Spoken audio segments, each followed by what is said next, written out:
So we are talking about parenting styles in Indian context with Dr. Amita. And Dr. Amita is going to take us through one of the parenting styles today. Let's hear from her which one. Yeah, hi Ashima. So today we'll be talking about rejecting parenting style. Rejecting parenting style.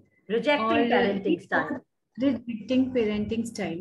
बच्चों को बहुत बार ये feeling आती है. It is not parents want to give this feeling intentionally. Parents हैं, obviously they love their child. लेकिन somehow directly or indirectly they get the message from the environment. The kids, they are small, नाजुक फूल हैं. They get the message from the environment. Perhaps we were unwanted. Perhaps my father doesn't love me enough. Perhaps my mother doesn't love me enough. Perhaps had I not been born, तो parents की लड़ाई नहीं होती. क्योंकि parents अपने ego में, अपनी aggressive personalities में या अपने they are so busy, variables could be any, reasons कुछ भी हो सकते हैं, लेकिन बच्चों के पास मैसेज क्या जा रहा है विटिंगली और अनविटिंगली कि हमें उतना जितना केयर मिलना चाहिए वो नहीं मिल रहा, या हम अनवांटेड हैं, अनलव्ड हैं, अनकेयर्ड फॉर है, no one cares about us. हम अगर जिए या नहीं रहे उससे फर्क नहीं पड़ेगा. तो बच्चों को suicidal ideation at the age of 5 और 6 भी आने लगता है. केसेस आते हैं हमारे पास जो बोलते हैं कि छोटा बच्चा बोल रहा है मैं मर जाऊंगा, इससे अच्छा तो मैं मर ही जाऊं, मुझे तो कोई रिस्पेक्ट ही नहीं मेरी. छोटा सा बच्चा जो 3-4 साल का है, अगर वो ये भाषा बोल रहा है, कहीं से तो उसने पिक किया है. बिल्कुल. शायद उसने किसी को कहते सुना हो, मेरी तो कोई रिस्पेक्ट नहीं है, इससे अच्छा तो मैं घर से भाग जाऊं, मैं मर ही जाता तो कितना अच्छा होता, आपको तकलीफ ही नहीं होती, मैं आपको तंग ही नहीं करता, अगर मैं आराम से टाइम पे सो जाता, टाइम पे खाता पीता, जो आप कहते हो ये खाओ वो खाओ, ये ना करो वो नहीं करो, तो फिर अगर मैं नहीं होता तो आपकी प्रॉब्लम ही खत्म हो जाती ना मम्मा. या पापा इतना गुस्सा नहीं करते, या पापा शायद मेरे से ज्यादा खेलते, ज्यादा मेरे को टाइम देते, अगर मैं वांटेड चाइल्ड होता, अगर मैं उनका प्यारा होता. मैम इतनी सारी बातें छोटे छोटे बच्चे कह लेते हैं ना, तो कहीं ना कहीं उनके दिमाग पे बहुत मेजर असर हुआ. बहुत मेजर असर है. तो ये रिजेक्टिंग पेरेंट्स हैं.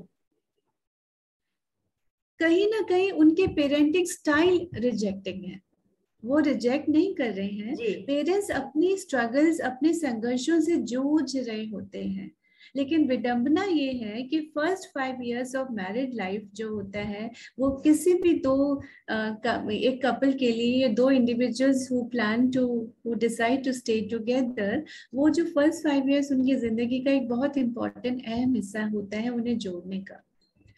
साथ में कैसे जीना है, साथ में कैसे रहना है, वो शादी के बाद ही पता लगता है, not even in live it. बहुत कपल्स कहते हैं while we were dating we never thought he could turn out to be like that or she could be a monster. और जब लिव करने लगते हैं उसके बाद थोड़ा सा बातें ज्यादा पता लगती हैं. Couples again come to us saying कि देखो जब से लिव इन किया तब से पता लगा कि इनकी हाइजीन हैबिट्स ऐसी हैं, she doesn't care much about the house, इसके हाउस के भी स्टाइल बहुत खराब है, और he always does this thing और that thing which is not comfortable for me, और मैं कितनी बार इसको बोलती हूँ ये सुनता नहीं है. मैरिज के बाद तो और एक दूसरे को भी start taking each other for granted. तो जो फर्स्ट 5 years है किसी भी कपल के लिए इम्पोर्टेंट है. अनफॉर्चुनेटली फर्स्ट 5 years अगर बेबी बीच में आ जाता है, उसकी पर्सनालिटी भी फर्स्ट 5 years में ही बनती है. 90% of the personality is shaped during first 5 years. और ये बहुत पेरेंट्स ये बहुत भयंकर गलती करते हैं क्योंकि वो जानते ही नहीं ये बात. Dr. Amita, do you think the parents should not have kids till the time they're really responsible enough to understand the aspects of parenting? मैं एक बहुत स्ट्रॉन्ग स्टेटमेंट बना रही हूँ क्योंकि मुझे आप बोल रहे हो कि पेरेंट्स का प्यार तो है मगर प्यार कंडीशंस पे नहीं हो सकता है. अगर एक हस्बैंड वाइफ के बीच में ईगोज और अहम आ रहे हैं और वो अपने बच्चों के ऊपर उसको निकाल रहे हैं, so I think that is where the parenting goes wrong. That is where they as parents go wrong. They can't reject, they can't make their children responsible for the things which they are doing. ये idealistic environment है जो आप कह रही हैं आशिमा, लेकिन real life is totally different. और कहने की बात बहुत आसान है कि हाँ बच्चे नहीं करने चाहिए जब तक हम मेंटली, इमोशनली, सोशली या स्पिरिचुअली हम रेडी नहीं है। फिजिकली ऑल्सो समटाइम्स है कि कोई हेल्थ इश्यू है, कुछ हो सकता है, अभी रेडी नहीं है हम। और अगर प्रेशर्स आते हैं फ्रॉम फैमिली और from ourselves only, from with in, तो वो बच्चे पे असर आएगा। बच्चे की emotional health will be more vulnerable, physical health will be more vulnerable.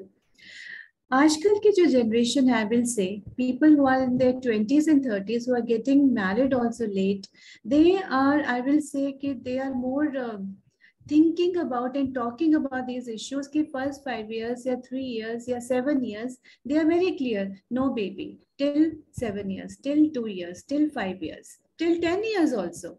I've seen many couples जिन्होंने एक डेकेड रुके हैं कि नहीं करियर था या एक दूसरे को समझना था और just having fun out of life. So अभी fun हो गया, अब let's start start a family more responsibly because we are mentally now prepared for parenting is a big huge responsibility. It is a very beautiful journey, no doubt about it. It has its own bumpy ride, but when you decide to be a parent, when you bring a life into this world, you have to make sure that you do your best. And at least, if not best, I'm not looking at an idealistic picture. What I'm saying is, at least make that child feel good about himself or herself. Don't give that child the feeling that you're here and you're causing problems to me. Ashima, विडंबना ये है कि आप अपने grandfather का time याद करिए, मतलब वो एरा याद करिए जो हमारे ग्रैंड पेरेंट्स का था। उस वक्त फादर्स की जो सिचुएशन, सोशल सिचुएशन, देखो आइडियलिस्टिक सिचुएशन तो आशिमा अलग होती है ना। तो उसमें तो हम सोचते हैं कि दो इंडिविजुअल्स है, एडल्ट्स है, they will behave in an adult like manner.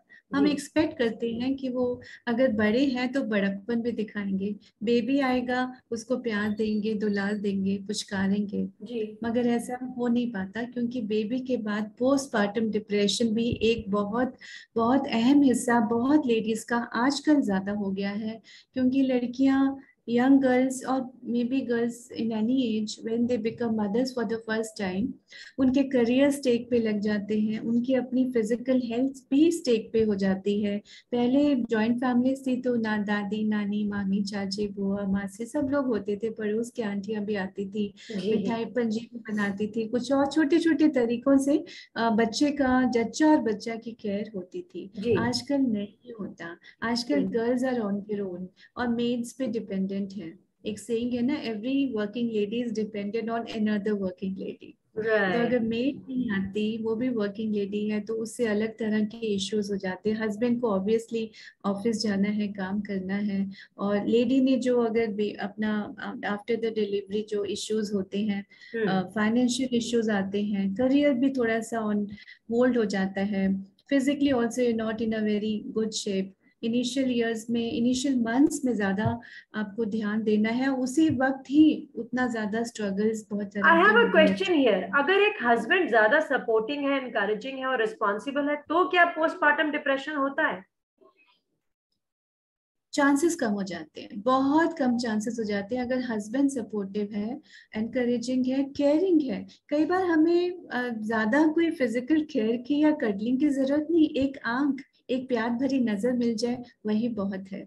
So I think कहीं ना कहीं पोस्टपार्टम डिप्रेशन के लिए फादर्स रिस्पॉन्सिबल हैं। फादर्स भी है, लेकिन उसके अलावा वो प्यार भरी नजर जरूरी है, लेकिन साथ में सपोर्ट सिस्टम जो कि फैमिली का होता है, या फ्रेंड्स अगर बारी बारी से अपना टाइम बांधना शुरू कर दें कि ओके मॉर्निंग में someone will be there for you, afternoon में someone will be there for you, evening में। इनिशियली फैमिली एंड फ्रेंड्स का सपोर्ट बहुत इंपॉर्टेंट है, जो कि पहले हम टेकन फॉर ग्रांटेड लिया करते थे हमारे टाइम में, क्योंकि अंडरस्टूड था मम्मा तो आएंगी, या पापा ये करेंगे हमारे लिए, या हस्बैंड ये लेकर आएगा, मेड इज देयर, बहुत सारी मेड्स होती थी छोटी छोटी, जैसे कि कुक अलग है, आपके स्वीपर अलग है, देन मालिश करने वाली लेडी अलग है, फ्रूट्स लेके कुछ लेके आ रही है नेबर वाली आंटी, वो अलग है। तो मतलब छोटे छोटे लोग, इतना सपोर्ट सिस्टम था, आज नहीं है, क्योंकि हमारा सोसाइटी का मैट्रिक्स ऐसा हो गया है। ऐसा नहीं कि गलत है। और उसके बाद जो अगर जो लड़की के फ्रेंड्स भी हैं, जो कलीग्स हैं, वो उसको केयर भी करते हैं, but where do they have time, you know, to take care of her separately, because they are also coming to the office, they also have so their ma'am, own where career. is the rejecting parent coming into the whole picture? यहाँ पर rejecting गुस्सा आ गया ना, जो अगर मेरी health ठीक नहीं है, हेल्थ हम क्या बोल रहे हैं हमारे सेगमेंट में, health is a complete state of physical, mental, emotional, social, spiritual well-being, and not merely the absence of disease. तो जब हमारा हेल्थ से हम जूझेंगे, ये सारे सेगमेंट्स हमारे ठीक नहीं होंगे, तो हमारा गुस्सा किस पे निकलेगा? छोटे बच्चे पे, छोटा तो मतलब बच्चे पैदा होने के बाद पहले तो पोस्टमार्टम डिप्रेशन की प्रॉब्लम आ सकती है लेडीज में, और उसमें भी कहीं ना कहीं दोनों हस्बैंड एंड वाइफ का रिलेशनशिप मैटर करता है, और क्योंकि वो एक दूसरे के साथ एडजस्ट नहीं कर पाते हो, कहीं ना कहीं वो अपने बच्चों के ऊपर वो रिजेक्शन डालना शुरू कर देते हैं, अगर उन्होंने वो प्लान करके अपने बच्चे को पैदा नहीं किया, and they get into the rejection mode कि भैया इसी की वजह से हो रहा है जो भी हो रहा है, so let's reject this child, let's blame this child and tell him you are an outcast. They don't do it deliberately.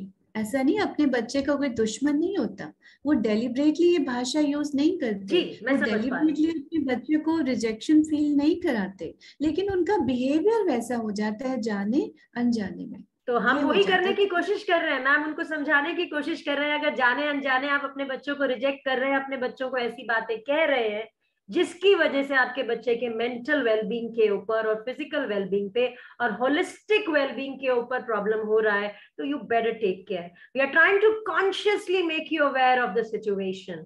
Ma'am, any other pointers before we sign off for today for the parents who are, अगर उनको लगता है हम rejecting है, they can definitely reach out to Dr. Amita at Citizen Hospital, Gurgaon. The telephone numbers are mentioned down there.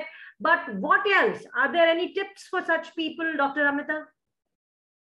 Yes, आपको अगर लगता है हमारी इन बातों से कहीं मैं ऐसा तो नहीं कर रहा, कहीं am I the one who is doing this, तो थोड़ा सा just sit up, take note and try to change, try to modify.